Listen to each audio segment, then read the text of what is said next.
So here's a statistic that, at least if you were born at any point prior to the 1990s, might be hard to believe. By revenue, the gaming industry is bigger than both the movie industry and the music industry combined. And for the past several years, it hasn't been especially close. The difference is consistently more than $100 billion per year. So video games are a massive market, one that's mostly targeted at young people, of course. But despite those numbers, for the most part, the games industry has avoided mainstream scrutiny. You'll see far more discussion about, say, Sydney Sweeney or Taylor Swift than you'll ever see about prominent video game voice actors and directors who pretty much no one knows anything about. Everyone's heard of Lionsgate or Paramount, but almost no one's heard of studios like Don't Nod Entertainment, for example. And that's significant because these no-name studios are behind the single most coordinated effort to indoctrinate millions of children through entertainment that's ever occurred in this country. This effort is maybe more powerful than the teachers' unions, if only because these propagandists mostly work in secret. Even if you homeschool your children, they're not immune to it. You might have heard something about one of the companies behind this indoctrination effort called Sweet Baby Inc. or SBI. And in a moment, I'll get into the details about what exactly that organization is doing and who's helping them do it. But first, I want to get the good news out of the way, which is that if there's any silver lining, it's that this effort to indoctrinate children is incredibly ham-fisted. Some of the dumbest people in the world are behind it. So take that studio I just mentioned, Don't Nod Entertainment. They're behind the very popular Life is Strange video game series, which has been played by tens of millions of people. And to give you an idea of how overt the propaganda is in Life is Strange, here's just one mercifully short sequence involving, what else? A racist white guy.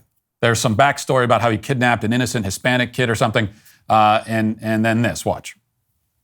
Gonna tell the police you kidnapped me. Nice try. But I know who you are and what you did in Seattle. I saw it in the paper. Maybe I should call ICE to make sure you're a citizen. You hillbilly. I'm American. Watch it, punk. Whatever. You're going to jail for this. Pretty sure the local police will vouch for me over a thug like you. Where's my brother? Wish I knew. Little took off. I'll find him. Don't worry. If you touch him... You think I'd hurt a little boy? Guess you didn't have any second thoughts about leading him out into the middle of nowhere, though. That's real safe for a little kid. If he's lucky, he won't end up like his criminal big brother. Just let me go. Please. You're the reason we need to build that wall. You hold tight. Now, I guess I lied. I said that it was mercifully short, but that felt like 3 hours long. And I will say also that, this is neither here nor there. Well, maybe it's not, but, when obviously I don't pay much attention to video games. When I started looking into the story we're talking about now and watching some of these videos, I was like, I sort of expected the graphics and just the overall quality to be better now and than it is, because really low quality all around. But he says, we need to build a wall. That's according to the white racist kidnapping the innocent Hispanic boy. And this is a game that, if Wikipedia is to be believed, received generally positive reviews upon release. Critics praised the story. So we can conclude that the bar is incredibly low in this entire industry. All that developers have to do is beat their audience over the head with rote left-wing propaganda, and their game will be well-reviewed and well-received. The more recent game, Suicide Squad, is another prominent example. They decided to write a story about Batman's toxic masculinity, which ended with a girl boss shooting Batman. Spoiler, I apologize for that, should have warned you. Anyway, here's part of that sequence. You had a good run, Brucey. Flying around Gotham, punching bad guys, cleaning up the streets, causing long-term mental and emotional damage to everyone you knew. It's our turn now. After all we've been through. Oh. Bet you didn't think it'd be me at the end, huh, Bats? Are we done with your bad stand-up routine? Almost. But you always gotta end on your best joke.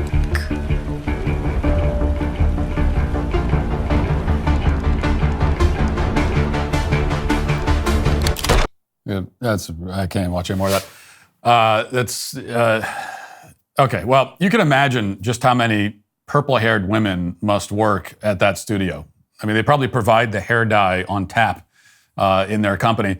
Now, I didn't play that game, obviously. I haven't played any of these games. I'm not a video game fan or player, as most people I think know by now. But the point is that these clips were all over the internet because of how awful they are. They're just terrible in every way, even just from a quality perspective. Again, they're bad, even if you happen to agree with their politics. But the fact remains that for children of a certain age, the propaganda doesn't need to be subtle. All they got to do is present it to children, and it can be effective. And that's why some anonymous people using the games platform Steam decided to figure out exactly who's putting this garbage in games and why. And they found that the company I mentioned earlier, called Sweet Baby Inc. I have to say, no relation to the Sweet Baby Gang. I swear off any association. I would file a lawsuit for copyright infringement, if not for the fact that I don't have a copyright. And also, Sweet Baby Inc. existed first, technically, but never mind that. Anyway, these people on Steam found that Sweet Baby Inc.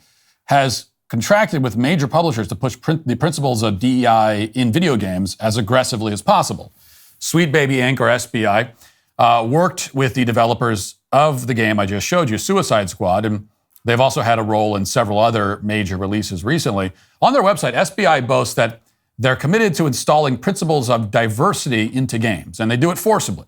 In fact, the founder and CEO of SBI, a woman named Kim Belair, recently spoke to game developers and instructed them to threaten their companies unless they comply with Sweet Baby's DEI mandates. Watch. And if you're in development and you are part of like that dominant voice, you're like a cis hetero white dude or just adjacent to that, do not wait until the end to call your consultants. Bring them in at the beginning, and instead of asking them, hey, is this very racist thing we did very racist? Or is this deeply offensive thing we did deeply offensive? Are you hurt by it?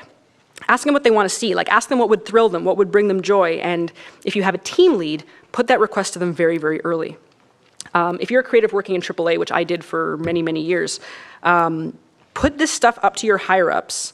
And if they don't see the value in what you're asking for when you ask for consultants, when you ask for research, go have a coffee with your marketing team and just terrify them with the possibility of what's going to happen if they don't give you what you want. So this is how DEI works in every industry, of course. The goal is not to improve the company's product in any way. It's to blackmail companies and threaten them into submission. And in this case, they're just saying it out loud. Pay the DEI tax or we will destroy you. Only in the games industry, where everyone is dumber than they are in every other industry, do they just come right out and say it as directly as that. Along these lines, as you might have guessed, so-called games journalists are somehow even dumber than journalists in other industries too, which, I mean, is really, really saying something. They're just completely unable to hide their real goals or display any hint of subtlety whatsoever. For example, in response to clips like this surfacing, games writers have produced several articles portraying SBI as the victim of a harassment campaign, by which they mean people are noticing what SBI is doing. And we know that on the left, the worst thing you can ever do is just notice. Noticing is the greatest crime of all. I'm here today because my mother chose life, and you're here today because your mother chose life too. The miracle of life is a gift everyone deserves because every life is precious. That's why we've partnered with Preborn's network of clinics. Preborn introduces unborn babies to their mothers through ultrasound. After hearing her baby's heartbeat and seeing her precious baby, she can be twice as likely to choose life. Through love, compassion, and free ultrasounds, Preborn has rescued over 280,000 unborn babies, and every day their clinics rescue 200 unborn babies. Now that is a miracle. One ultrasound is just $28, the cost of a dinner, or you can sponsor 5 ultrasounds for $140, helping to rescue 5 unborn babies' lives. Any amount will help. All gifts are tax deductible, and 100% of your donation will save babies. To donate securely, dial pound 250 and say the keyword baby. That's pound 250. Say the keyword baby, or go to preborn.com/Matt. That's preborn.com/Matt. Grand Canyon University is a private Christian university located in beautiful Phoenix, Arizona. GCU believes that our Creator has endowed us with certain unalienable rights to life, liberty, and the pursuit of happiness. They believe in equal opportunities and that the American dream is given by purpose. GCU equips you to serve others in ways that promote your flourishing, which will create a ripple effect of transformation for generations to come. Whether you're pursuing a bachelor's, master's, or doctoral degree, Grand Canyon University's online, on-campus, and hybrid learning environments are designed to help you achieve your degree. GCU has over 330 academic programs as of September 2023. GCU will meet you where you are and provide a path to help you fulfill your unique academic, personal, and professional goals. Find your purpose today at Grand Canyon University, private, Christian, affordable. Visit gcu.edu. That's gcu.edu. People are noticing, and so that's harassment. It's harassment to notice. For example, here's how a writer for the website Polygon, Joshua Rivera, has responded to people who are concerned about SBI. Quote, he says, quote, "In a just world, these clowns would have their Steam accounts turned off, their PlayStations bricked, and get booted from any respectable social platform." So, in the games industry, the journalists just come right out and demand that you're deleted from the internet if you dare to look deeper into their narrative or to question anything they say.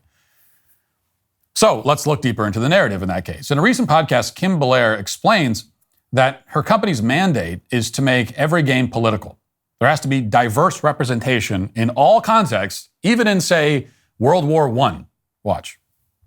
A lot of the time, that kind of sensitivity work results in, cuts of certain things or slight changes. But what I prefer to do, and I don't really call it sensitivity reading, but I think of it as just, bringing representation to something, is trying to build a narrative and a story that include moments and elements custom made to bring representation and joy to people. Because that's kind of where, Sweet Baby lands on it. And I think it's the same way when we put diversity into the past. People go, oh no, but you're just putting diversity in. They don't even feel ready because they've been exposed to so much, whether it's whitewashed, whether it's just, colonized media, that they go, oh, there can't possibly have been diversity back then, because my understanding of it was that this was a homogenous time. And so I think I look at it like that. Or they make excuses for it, like, yeah, well, sure, okay, maybe there were some women in World War I that were on the front lines, but it was only in these specific situations, so we shouldn't show it in the game. Exactly. You have so much of that happening. And for me, there are so many leaps that we already take with history. There are so many things that we decide are true. And so many of the protagonists that we choose for our games are exceptional by their nature. So why not take that further? So SBI wants to, quote, "build a narrative and a story that includes moments and elements custom made to bring representation and joy to people." And she uses the example of World War I. Well, if you're familiar with the history at all, there were not a lot of women fighting on the front lines of World War I, but they shoehorn that into their game anyway, because at every possible opportunity, they need to minimize and demonize white men. White men cannot be the hero of anything, even historical events where they were the heroes, like World War I. And many other historical events, by the way. White men have been the heroes of many historical events. But, that can't be allowed to happen in games because they have to attack white men whenever possible. We're seeing this at all levels in the gaming industry. Here, for example, is Danny Lalanders. She reportedly used to work at Sweet Baby Inc. just a year ago, and now she works for a studio at EA, one of the biggest game studios on the planet. And watch as she explains why she doesn't hire white people on her team, because apparently they commit all kinds of microaggressions. Watch. I have a team of 21 right now for Validate. It's a pretty big team. It's a crazy big team for indie games. But who is your team? Validate has a team of mostly all people of color. We have no white people on our team. I did that because I wanted to create a safe environment. And I know the best way for an environment to be safe is to be around people who are just like me. And I'm not saying that white people in the industry are creating unsafe environments. I'm not saying that. That is not what I'm saying. I am saying that sometimes it is hard to work with white people because they think that something made it okay, but it was really a microaggression. And no one wants to deal with that while they're trying to make a game that they love. Now, notice that she doesn't say what the microaggressions were that these terrible white people committed. We can imagine maybe those nasty white people said something nice about her hair. Maybe they asked where she was from. Maybe they said, hey, cut that line of dialogue about building the wall. It's a little too on the nose. Who knows? In any event, this is an employee of a major game studio straight up admitting that she doesn't hire white people. And that's not just unethical, it's illegal. Okay, you're not allowed to do that. And it's the kind of thing that's usually left unsaid in major corporations, but it's standard practice in the games industry. Just come right out and announce it. Because this is what makes people of color safe, which, by the way, every time this comes up that people of color, quote unquote, people of color are unsafe against white people when they're around white people, on top of everything else, it's just like factually, that's completely wrong. A black person statistically is much more likely to commit an act of violence against a white person than the other way. And that's just, there's no getting around it. It's just a fact. But to give another example, also in response to the FBI story, a senior editor at the gaming site Kotaku wrote, quote, "Hi, you can't be racist against white people. Thanks for tuning in." Now, the people writing this garbage are true believers. They are the low IQ foot soldiers. But the reason they're so well-funded is more interesting. As the former games executive Mark Kern explained this week, the cost of producing games is extremely high. It's higher than it's ever been, in fact. So game studios are looking to raise money in any way possible. And one way to get a lot of money is through ESG financing. Watch. It's not that gamers are, upset about, oh, hey, we have some diversity in the game. It's actually the way that they go about it, with pure tokenism, with phoning in weak characters instead of creating strong new characters. And more importantly, it's about a vindictiveness to destroy the past, to destroy the IP, to ignore the source material, and to tear apart these beloved characters in some sort of fitful rage that we don't understand and is very disingenuous. And I think that is the tremendous reaction to Suicide Squad. And this is going to have an immense financial impact. The way games are funded, you don't use your own money, even EA, okay? Games are hugely expensive to make. They're upwards of, $250, sometimes $600 million. It's for certain live games. It's incredibly how expensive they are. And to do that, your CFO is your best friend. You're counting on your CFO to get you tax breaks, to get you in, to put studios in regions which are financially favorable, and you will borrow the cheap money. You will get as cheap money to do it. Even EA does this. I worked with EA. We were putting together a deal where they were taking bailout money from the banks in the last financial crisis that we had, and they were applying that cheap money towards games. Same thing with COVID money. They're applying that cheap money towards games. And what has been the cheapest money while interest rates were still low, a couple of years ago? It was ESG financing. And so they're going to take this money and they're going to put it into games. So what ESG financing entails, Kern goes on to say, is that game studios have to agree to all kinds of conditions, including hiring companies like SBI to diversify their games. In other words, what's happening here is much bigger than SBI. It's about the companies that fund SBI. And that includes a fund called Baby Ghosts, which is also run by anti-white managers who are proud of their bigotry. It also includes the biggest institutional investors on the planet, like Vanguard and BlackRock, which own a substantial portion of gaming companies like Microsoft. And these entities are creating the incentives. The only good news, as Kern points out later in that interview, is that ESG financing is drying up, in part because interest rates are changing and there's more exposure than ever to this propaganda, which makes it less effective.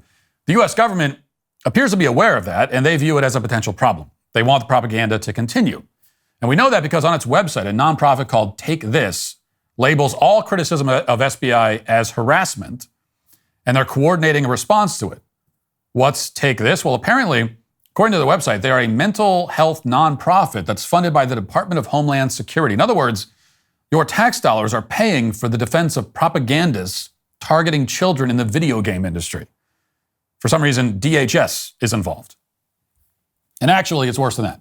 As The Intercept reported this month, quote, gaming companies are coordinating with the FBI and Department of Homeland Security to root out so-called domestic violent extremist content, according to a new government report. Noting that mechanisms have been established with social media companies to police extremism, the report recommends that the national security agencies establish new and similar processes with the vast gaming industry. So what this means is that the video game industry, without a lot of fanfare, has transformed into a tool of both propaganda and surveillance. It's an effective way to indoctrinate children precisely because it hasn't received much attention, and also because children spend, many of them, hundreds of hours a year, and that might be an undercount, a severe undercount, with this kind of content. So it should get a lot of our attention. And now finally, that attention is here. And it's yet another reason to keep these games as far away from your children as possible. And if you do that, games journalists literally the lowest form of journalists on the planet, will accuse you of harassment. And that's exactly how you'll know that you're doing the right thing. Thanks for checking out this video. If you'd like to listen to my full podcast on the go, you can check out The Matt Walsh Show on Apple Podcasts, Spotify, or wherever you get your podcasts.